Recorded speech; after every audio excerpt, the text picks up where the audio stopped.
Hello, আসসালামু আলাইকুম। আমি সাব্বির রহমান স্বজন, একজন সফটওয়্যার ইঞ্জিনিয়ার এবং কনটেন্ট ক্রিয়েটর।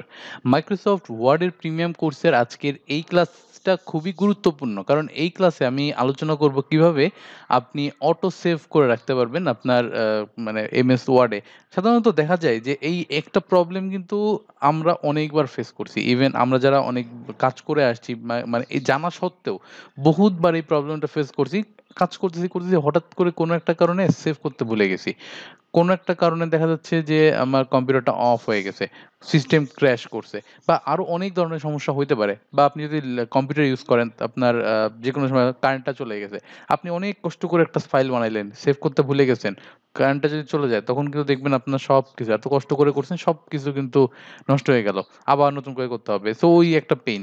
সো এইজন্য আসলে মাইক্রোসফট ওয়ার্ডে একটা সিস্টেম আছে যে আপনি চাইলে অটো সেভ অপশনটা চালু রাখতে পারেন। যার মাধ্যমে আপনি যা কাজ করবেন কিছু সময় পর কম্পিউটার অটোমেটিক্যালি আপনার জিনিসগুলো সেভ করতে থাকবে। সো এর জন্য আপনাকে যে কাজটা করতে হবে, আপনি সরাসরি আপনার মাইক্রোসফট ওয়ার্ডে চলে আসবেন। এরকম দেখেন আমার একটা ডকুমেন্ট খোলা আছে। আপনি তো অলরেডি জানেন কিভাবে যেকোনো একটা ডকুমেন্ট ওপেন করতে হয়। ডকুমেন্ট খোলা অবস্থায় আপনি চলে আসবেন হচ্ছে বাম পাশের উপরে ফাইল অপশনে। ফাইল অপশন থেকে একদম নিচে, ফাইল অপশন থেকে একদম নিচে যে অপশনস নামে একটা অপশন আছে। এই অপশনস এ ক্লিক করে দিবেন। এখানে দেখেন একটা ছোট্ট একটা পপআপ উইন্ডো চলে আসবে। এই পপআপ উইন্ডোতে উপরে থেকে ৪ নাম্বার ডিসপ্লে, প্রুফিং তারপর হচ্ছে সেভ। সেভ নামে যে অপশনটা আছে এই অপশনে একটা ক্লিক দিবেন। এরপরে দেখবেন যে এই সেভ নামে ক্লিক করার পরে এই যে ডান পাশে যে অনেকগুলো অপশন আছে তার মধ্যে ১ম যেটা আছে save auto recover information every, এইটা কি আপনার ক্লিক করা আছে কিনা? সম্ভবত ক্লিক করা থাকার কথা না। তা আপনি যদি না থাকে তাহলে এখানে জাস্ট একটা ক্লিক করে দিবেন। হ্যাঁ?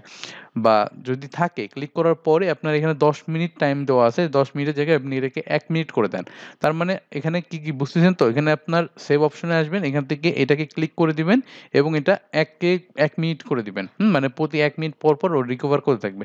এবার আপনি চাইলে এখান থেকে ব্রাউজ করে দিতে পারবেন কোন লোকেশনে আপনার এই জিনিসটা সেভ হবে বা কোন লোকেশন থেকে আসলে এই ডাটাটা কালেক্ট করবে। সো এখান থেকে আপনি ব্রাউজ অপশনে ক্লিক করে আপনি আপনার লোকেশন দিতে পারেন বা অটোমেটিক্যালি এখানে যা আছে সেটা কিন্তু থাকলেও কোনো সমস্যা নাই।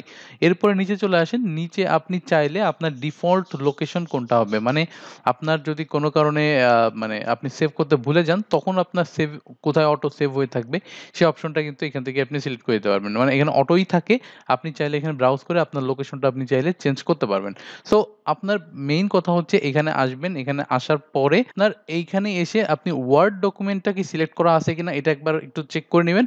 আপনার কোন ফরম্যাটে আছে? DOCX এই ফরম্যাটে যদি থাকে তাহলে কোনো সমস্যা নাই। তারপরে এই সেভ অপশনটা ক্লিক করা আছে কিনা, এখানে কয় মিনিট করা আছে। আপনি এখান থেকে ১ মিনিট করে দিবেন।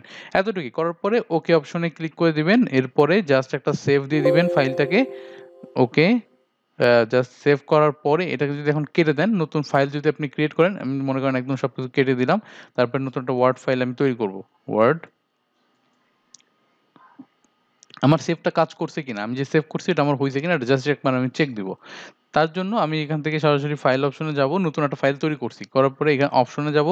অপশনে যে সেভ অপশনে ক্লিক করব। দেখব এখানে না আমি যা চেঞ্জ করছিলাম সেটা একদম পারফেক্ট আছে। সো এই ডকুমেন্ট থেকে আমি আসলে ওই সেভ এর অপশনটা ক্লিক করতে পারি। তারপরেও আপনার যদি মানে আ সমস্যা হয় আরকি। সমস্যা যাতে না হয় তার জন্য আমি বলতেছি যে আপনি যখন এই যেকোনো ওয়ার্ডের কাজ করতে যাবেন তখন অবশ্যই একটা কাজ করবেন। আপনি কন্ট্রোল এস এটা একটু পরপর চাপ দিবেন যাতে করে আপনার ফাইলটা এট লিস্ট সেভ হয়ে থাকে। সো এটা একটা অনেক গুরুত্বপূর্ণ ভিডিও। সো নেক্সট ভিডিওতে দেখা হবে আপনার সাথে। Till then take care.